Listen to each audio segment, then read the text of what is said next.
ഇതിൻ്റെ അകത്ത് പറ്റാൻ പോകുന്ന അബദ്ധം ഇത്രയെല്ലാം കുഴപ്പം ചെയ്തിട്ടും ഇവർക്കൊന്നും ഒരു ചുക്ക് സംഭവിച്ചില്ല എന്ന് വരുന്നത് ഇനി വരാനുള്ള കാലത്ത് ഈ രംഗം കൂടുതൽ വഷളാകാൻ വേണ്ടി മാത്രമേ പ്രയോജനപ്പെടുകയുള്ളൂ. മാത്രമല്ല ആളുകൾക്ക് ഭയമാവും. ഇത്രയും വലിയ ആളുകൾക്കെതിരായിട്ട് ധൈര്യമായി വന്ന് അഭിപ്രായം പറഞ്ഞിട്ടും ഒരു നടപടിയും ഗവൺമെൻറ്റിൻ്റെ ഭാഗത്തുണ്ടാവില്ല, പോലീസിൻ്റെ ഭാഗത്തുനിന്നുണ്ടാകില്ല, നിയമപരമായ പരിഹാരം ഉണ്ടാകുന്നില്ല എന്ന് പറഞ്ഞാൽ വലിയ നിരാശയിലേക്ക് അത് പോകും. ഇടതുപക്ഷത്തിലെ ഘടകകക്ഷികൾ ഉൾപ്പെടെയുള്ള ആളുകളെ സമ്മർദ്ദം ചെലുത്തിയിട്ടും പാർട്ടിയിലെ നേതാക്കളെ സമ്മർദ്ദം ചെലുത്തിയിട്ടും മുഖ്യമന്ത്രി അടക്കമുള്ള ആളുകൾ അനങ്ങുന്നില്ല. CPM കേരളത്തിലെ നേതൃത്വം അനങ്ങുന്നില്ല. അവർ യഥാർത്ഥത്തിൽ ഈ ആരോപണ വിധേയനായ ആളെ പൂർണ്ണമായും സംരക്ഷിക്കുന്ന നിലപാടെടുത്ത് കേരളത്തിലെ പൊതുസമൂഹത്തിൻ്റെ മുമ്പിൽ പരിഹാസ്യരായി നിൽക്കുന്ന രംഗം.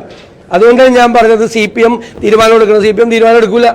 ഇവരെ സംരക്ഷിക്കുന്ന മുഖ്യമന്ത്രിയുടെ നേതൃത്വത്തിലുള്ള വലിയൊരു സംഘം CPM-ൽ പ്രവർത്തിക്കുന്നുണ്ട്.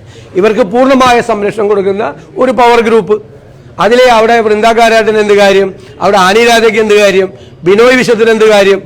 അവർ ദുർബലരാണ്. താങ്കൾ സൂചിപ്പിച്ചതുപോലെ പവർ ഗ്രൂപ്പ് മുഖ്യമന്ത്രിയുടെ നേതൃത്വത്തിലാണ്.